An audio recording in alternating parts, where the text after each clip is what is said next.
요한 18장 28절부터 32절 말씀을 제가 읽겠습니다. 그들이 예수를 가야바에게서 관정으로 끌고 가니 새벽이라. 그들은 더럽힘을 받지 아니하고 유월절 잔치를 먹고자 하여 관정에 들어가지 아니하더라. 그러므로 빌라도가 밖으로 나가서 그들에게 말하되 너희가 무슨 일로 이 사람을 고발하느냐. 대답하여 이르되 이 사람의 행악자가 아니었더라면 우리가 당신에게 넘기지 아니하겠나이다. 빌라도가 이르되 너희가 그를 데려다가 너희 법대로 재판하라. 유대인들이 이르되 우리에게는 사람을 죽이는 권한이 없나이다 하니 이는 예수께서 자기가 어떠한 죽음으로 죽을 것을 가르쳐 하신 말씀을 응하게 하려 함이로라. 빌라도가 다시 밖에 나가 말하되 보라 이 사람을 데리고 너희에게 나아오니 이는 내가 그에게서 아무 죄도 찾지 못한 것을 너희로 알게 하려 함이로다 하더라. 19장 4절부터입니다. 예수께서 가시관을 쓰고 자색 옷을 입고 나오시니 빌라도가 그들에게 말하되 보라 이 사람이로다 하매 대제사장들과 아랫사람들이 예수를 보고 소리질러 이르되 십자가에 못 박으소서 십자가에 못 박으소서 하는지라. 빌라도가 이르되 너희가 친히 데려다가 십자가에 못 박으라. 나는 그에게서 죄를 찾지 못하였노라.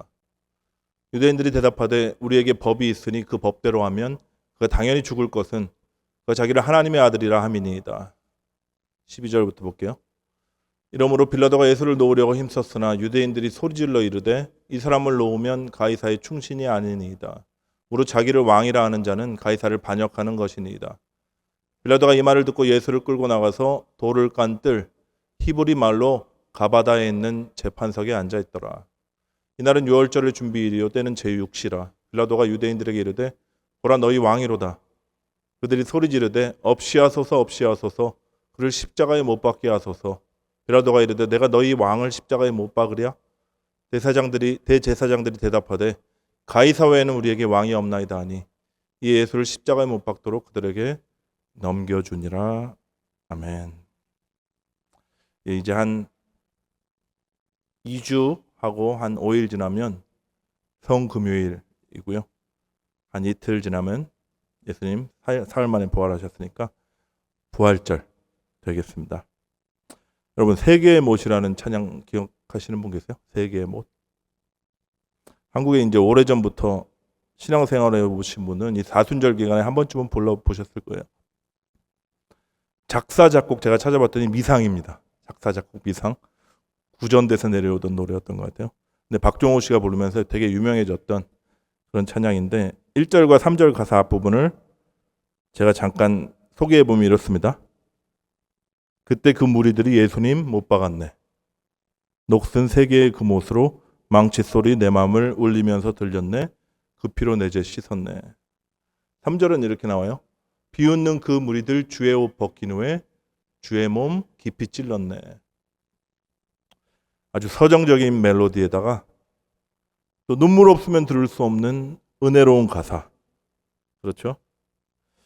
근데 예수 그리스도의 십자가와 그 순환을 우리가 생각할 때 우리가 흔히 오해하기 쉬운 그런 부분이 반영되어 있는 그런 가사입니다. 무슨 오해냐?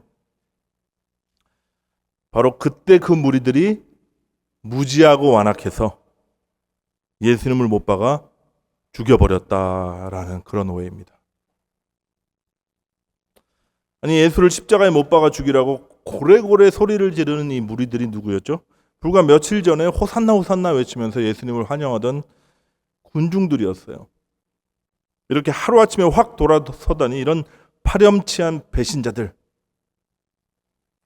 빌라도를 보면 이 빌라도 모질이는 이 악한 무리들이 두려워서 또 죄 없는 생사람을 잡고 있나? 뭐 이런 생각이 들었던 건 저만은 아닐 겁니다. 그런 사람들의 생각이 이제 반영돼서 이 가사가 나왔던 것 같아요. 그때 그 무리들이 예수님 못 박았네. 비웃는 그 무리들이 주의 옷 벗긴 후에 주의 몸 깊숙이 찔렀네. 여러분 그때 그 무리들이 예수님을 못 박은 것이 아닙니다. 누가 못 박았냐면 그 무리들 중에 있던 내가 주님을 못 박은 거예요. 우리 주님 순하고 착한 나 정말 구원하기에 어딘가 예쁜 구석이 있는 나를 구원하시기 위해서 험한 십자가 지신 거 아닙니다.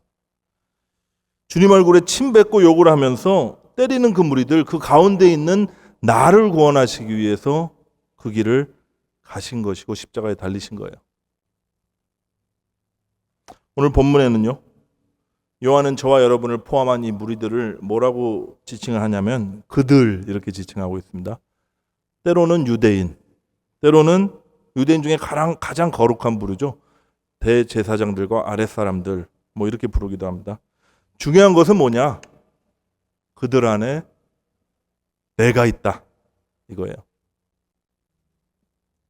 우리는 성경의 모든 얘기를 내 얘기로 받아들여야 합니다. 그래야지 성경이 살아있는 역사가 돼요. 특별히 예수님을 욕하고 때리고 채찍질하고 십자가에 매달아 죽인 이야기 나오면 더더욱 나의 이야기로 받아야만 합니다. 그런 의미에서 다시 해볼까요? 그때 그 무리 안에 누가 있다? 내가 있다. 본문 28장 같이 보겠습니다. 그들이 예수를 가야바에서 관정으로 끌고 가니 새벽이라. 그들은 더럽힘을 받지 아니하고 유월절 잔치를 먹고자 하여 관정에 들어가지 아니하더라. 여기 나오는 그들이 누구죠? 역사적으로 보면 스스로 가장 거룩하다고 자부하는 자들, 종교 지도자들, 대제사장들, 그 하수인들. 지금으로 치면 누구냐면 저기 대회장 담임 목사랑 부교육자들입니다. 이렇게 생각하니까 제가 그들 사이에 있었다는 게 이제 더 실감이 되더라고요. 여러분 잘 보세요. 왜 관정으로 끌고 갔죠? 빌라도 관정으로 끌고 간 거거든요. 그들이 그토록 미워하는 예수를 행악자요 또 반역자라고 이제 고발해가지고요 십자가에 달려 죽이려고 간 겁니다. 근데 하필 간 날이 유월절 잔치 직전인 거예요. 어떻게 하죠? 이방인의 영역 안에 들어가면 안 되거든요. 율법에 따라 이렇게 부정해져요. 그럼 다시 정결 예식을 해야 되고 씻어야 되고 하니까 또 그 앞까지는 갔는데 안 들어갑니다. 속은 너무 더럽고 추한데 겉으로는 온갖 깨끗한 척을 다 하고 있습니다. 속에는 아주 악한 의도가 이렇게 웅크리고 있는데 겉으로는 율법을 잘 지키는, 그러므로 자신들이 의롭다는 것을 증명하고 있는 겁니다. 예수님 말씀처럼요. 속에는 시체가 썩은 냄새가 진동을 하는데 겉은 회칠한 무덤 같다. 아주 가식과 위선이 그냥 몸에 배어 있는 겁니다. 이들이 얼마나 위선적인지 마태복음 잠깐 보면요. 요한복음에는 이제 생략됐거든요. 예수님을 대제사장 가야바가 신문하는 장면이 나와요. 온 공회가 예수를 죽이려고 모여들어서 뭘 하냐면 거짓 증인들을 찾습니다. 진실을 밝히는 거 관심 없죠. 너무 미워하니까 오직 잡아 죽일 그 증거를 잡아야 되는데 그게 그들의 의도인데 율법을 따라서 몇 명? 2명, 최소한 2명, 두세 사람을 찾는 거예요. 부단히 노력합니다. 자신들이 얼마나 율법을 준수하는지 그런 의인인지 보여주고 싶거든요. 그런데 2명의 증인끼리도 서로 입이 안 맞는 거예요. 그때 답답해하던 대제사장이 벌떡 일어나서 뭐라 그러냐면 왜 너는 아무 대답이 없냐? 이 사람들이 너를 치고 있는 이 증거들에서 뭐 변명이라도 좀 해봐라. 예수님 침묵으로 일관하시죠. 대제사장이 이렇게 물어봅니다. 네가 메시아 맞아? 근데 왜 이 모양 이 꼴이야? 네가 하나님의 아들 그리스도라면 그냥 속 시원하게 얘기해봐. 그때 예수님 드디어 입을 여십니다. 네 말이 맞다. 그러세요. 이후에 인자가 권능의 우편에 앉은 것과 하늘 구름을 타고 오는 것을 볼 것이다.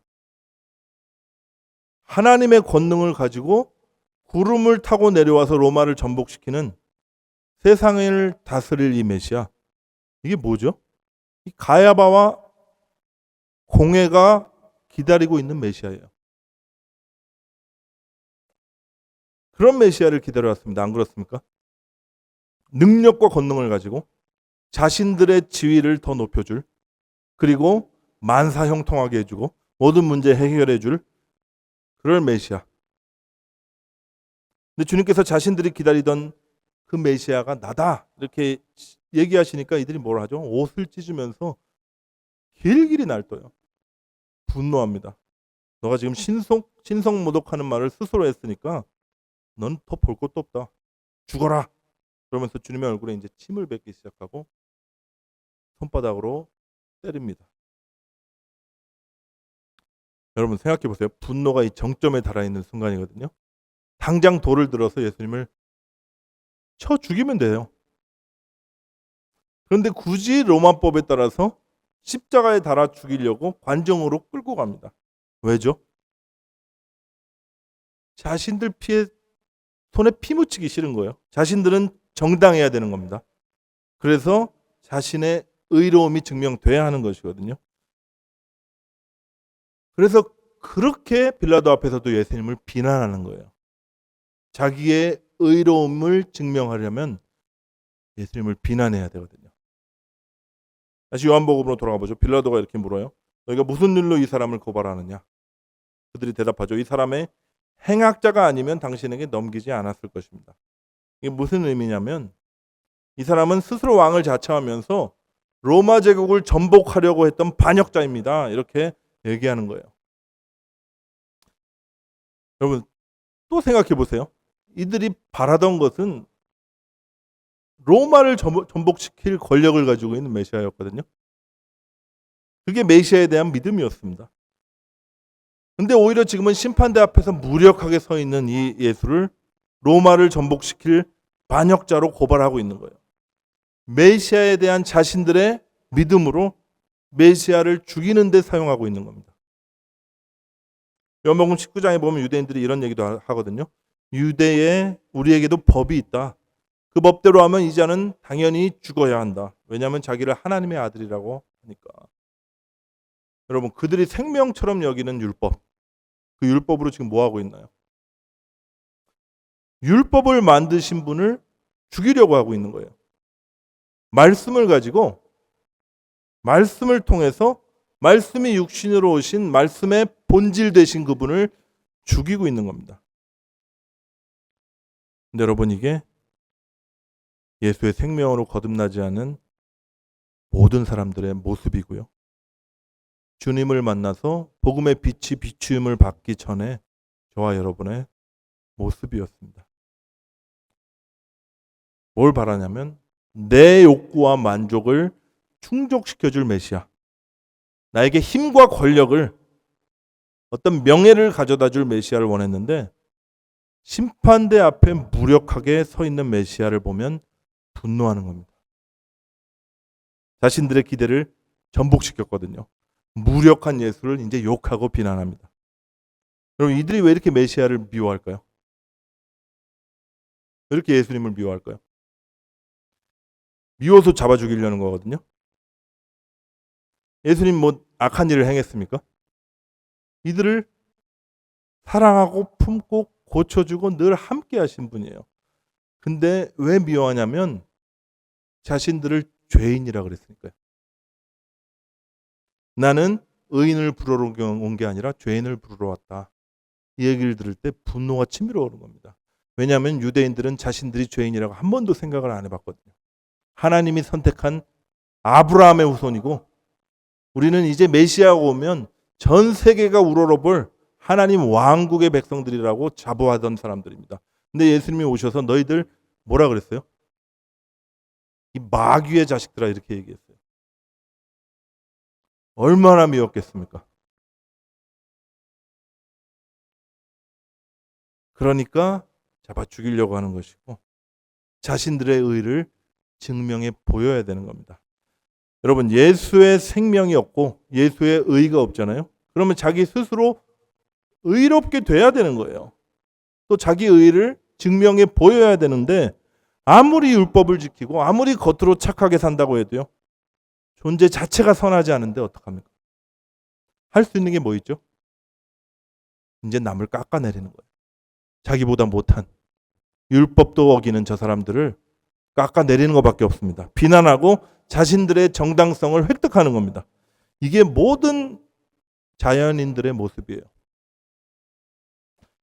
근데 정말 안타까운 것은 예수를 믿는다고 하고 교회에 다니는 사람들 역시 이런 자연인의 본성을 그대로 가지고 있는 경우가 많이 있습니다. 저도 예외도 아니고요. 예수 열심히 믿고 교회 열심히 다니면 어떻게 생각하냐면 나에게 그래도 어떤 보상이 주어지겠지. 축복을 주시겠지. 근데 살다 보면 실제로 그렇지 않거든요. 하나님의 일을 하고 헌신을 하면 세상이 우리에게 약속하는 것보다 더 큰 복이나 권세나 어떤 평안을 주셔야 되는데, 그게 맞는데 형통하기는커녕 더 고단한 삶을 사는 경우가 많습니다.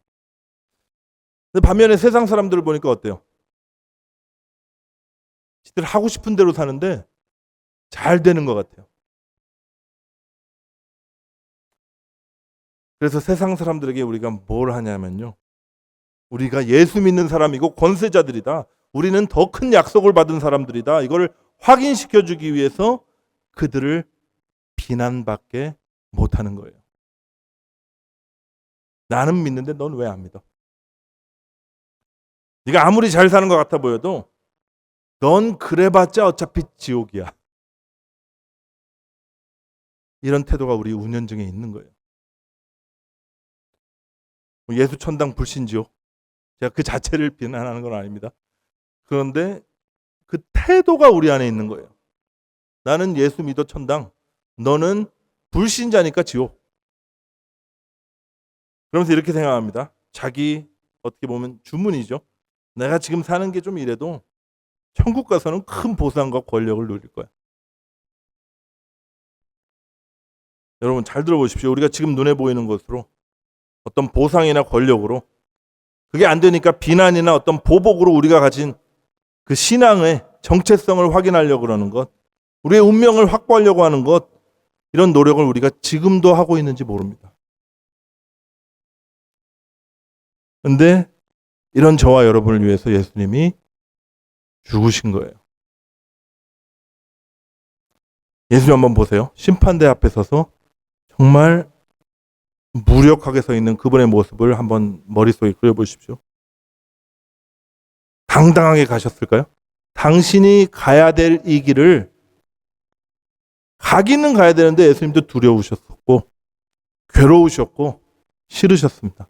분명히 그렇게 정말 땀이 피가 되도록 기도하셨던 분이에요.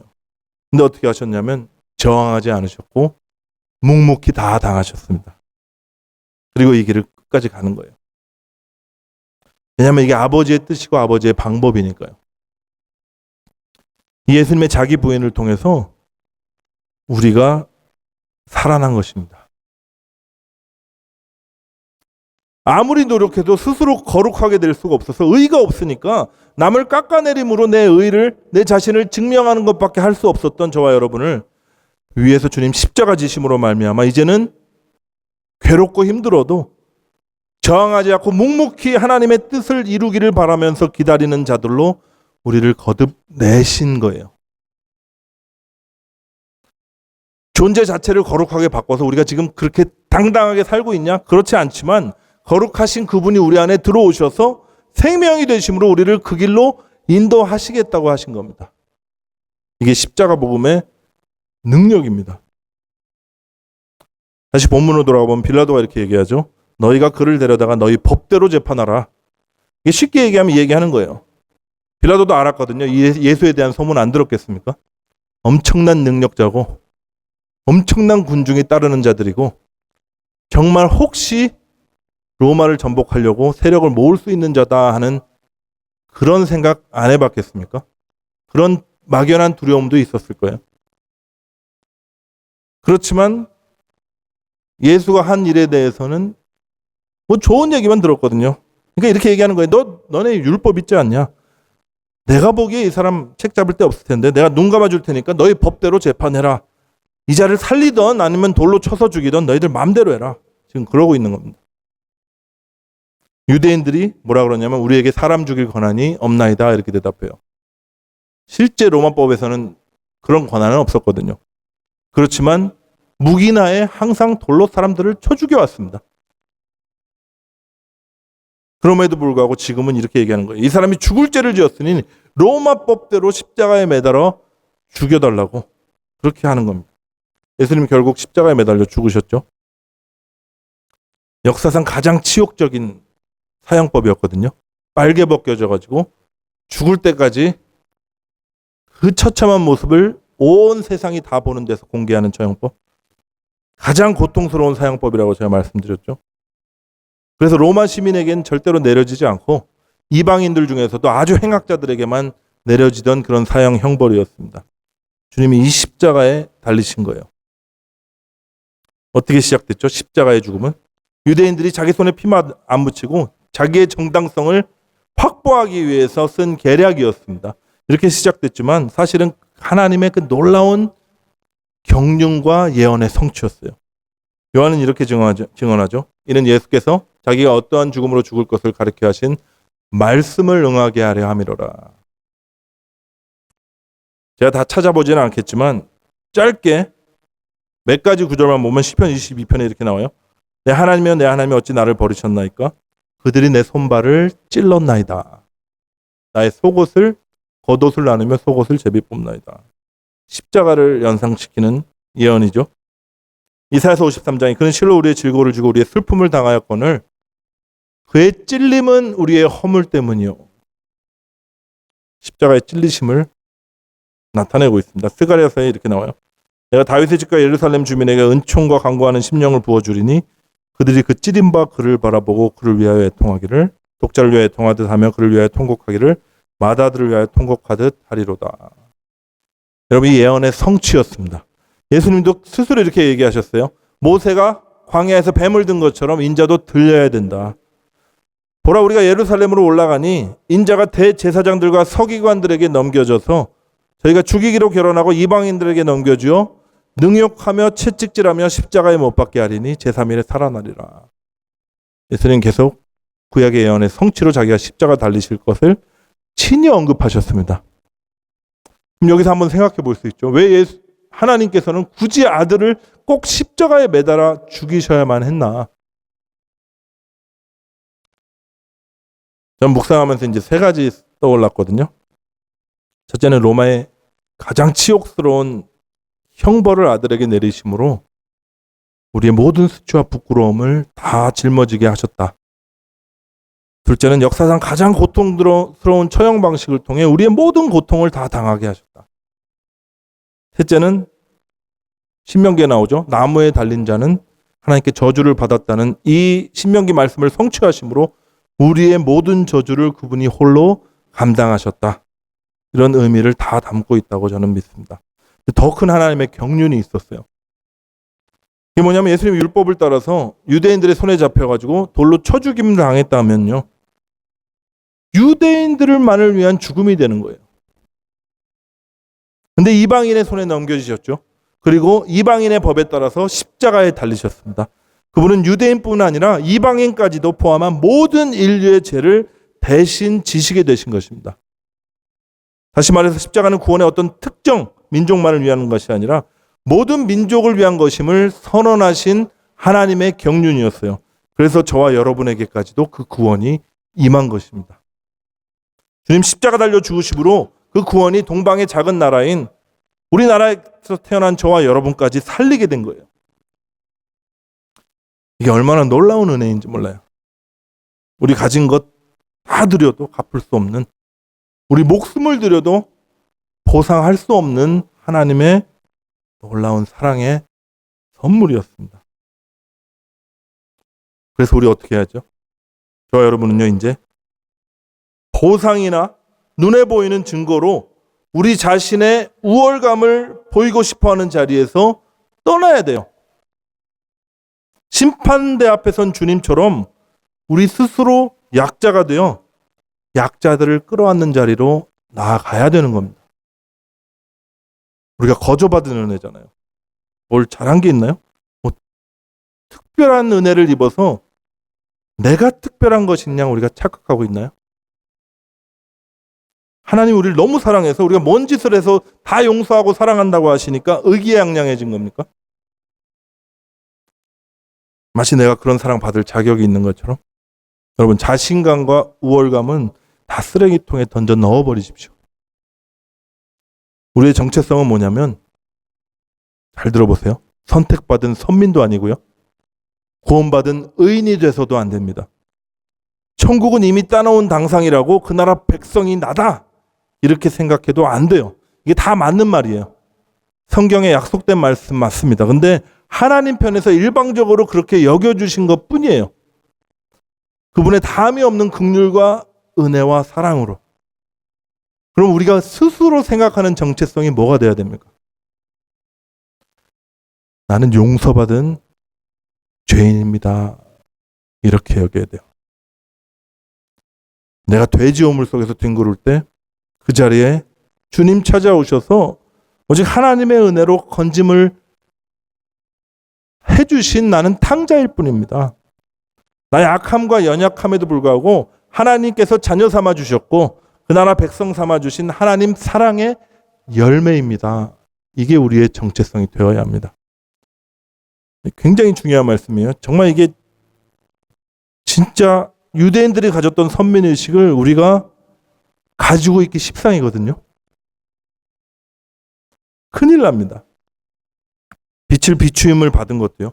말씀이 임하고 깨달아지고 그게 믿겨지게 된 것도 우리에게 비롯된 것 하나도 없어요. 전적인 하나님의 은혜였고 예수 그리스도의 십자가의 공로 때문이었습니다. 여러분 명심하십시오. 우리는 용서받은 죄인입니다. 에베소서 2장 8절에서 9절 같이 읽을까요? 시작. 너희가 그 은혜로 인하여 믿음으로 말미암아 구원을 받았으니 이것은 너희에게 난 것이 아니요 하나님의 선물이라. 행위에서 난 것이 아니니 이는 누구든지 자랑하지 못하게 함이라. 여러분, 구원이 하나님의 은혜의 선물이고 내가 믿었으니까 구원받았지. 아니요. 믿음도 하나님의 선물이었어요. 아무것도 우리는 이해도 못했고 믿지도 않았던 자들이었습니다. 그것도 믿음도 하나님의 선물이었고 그 믿음을 통해서 얻은 구원도 하나님의 전적인 은혜였습니다. 그런즉 선줄로 생각하는 자는 넘어질까 조심하라.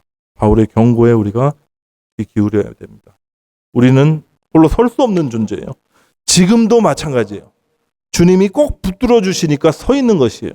아니 주님께 붙어서 서 있는 겁니다. 주님께 매달려서 주님께서 당신께서 꼭 묶어주시니까 우리가 그 길을 가고 있는 것 뿐이에요. 우리 본성이 자꾸 스스로 선줄로 착각하거든요. 그리고 내 자신의 어떤 의의를 통해서 하나님께 뭔가 따내고 싶어 하거든요. 내 우월감을 자랑하고 싶어 한단 말입니다. 그때마다 우리가 뭘 해야 되냐면 십자가를 바라봐야 돼요. 감상적으로 십자가 바라보라는 거 아니에요. 바울이 갈라디아서 4장에서 말한 것처럼 십자가는 거치는 것이에요. 걸려 넘어지게 하는 것입니다. 이게 무슨 말이냐면 아직 예수님을 모르는 신자들, 불신자들 뿐만 아니라 예수님을 믿고 거듭난 우리 같은 신자들에게도 십자가는 나의 죄를 폭로하거든요. 나의 죄의 결과가 무엇인지 명확하게 보여주거든요. 아니 나의 죄뿐만 아니라 내 존재 자체가 아예 철저한 죄인임을 만방에 드러내고 있는 것이 바로 십자가입니다. 사랑하는 주님이 달려 죽으신 그 십자가. 그리고 주님과 함께 나의 옛사람이 못 박혀 죽은 그 십자가. 여러분 주님 달린 십자가가 나의 십자가가 될 때 주의 십자가의 은혜가 참 은혜가 될 수 있습니다. 로마서 6장 6절 다시 한번 큰 소리로 봉독하겠습니다. 시작. 우리가 알거니와 우리의 옛사람이 예수와 함께 십자가에 못 박힌 것은 죄의 몸이 멸하여 다시는 우리가 죄에게 종노릇하지 아니하려 함이니. 여러분 용서받은 죄인이라는 정체성을 내가 가지고요. 나 죽은 십자가 지고 주님 따를 때 우리는 더 이상 죄의 종노릇하지 않게 됩니다. 이게 무슨 말이냐면 죄의 종이 돼서 우리가 신앙의 우월감 가지고 자랑하고 남을 비판하면서 깎아내리면서 나를 증명하고자 하는 이 지긋지긋한 묶임에서 우리가 해방될 수 있다는 거예요. 아니 해방되는 정도가 아니라 더 나아가는 겁니다. 우리 주님처럼요. 사랑과 동정과 섬김의 삶으로 우리를 이끄시는 거예요. 지극히 작은 자들과 함께 그들을 공감하면서 그들과 함께 기뻐하는 성육신적인 삶을 그리스도로 말미암아 살 수 있게 해주시는 겁니다. 기쁘신가요? 그 시작이 뭐라고요? 내가 주님을 못 박은 군중 속에 있습니다. 그런 나를 위해서 주님이 십자가에 죽으셨습니다. 나는 용서받은 죄인일 뿐입니다. 이 진리를 우리가 잊지 않는 것이고 이 은혜를 망각하지 않는 거예요.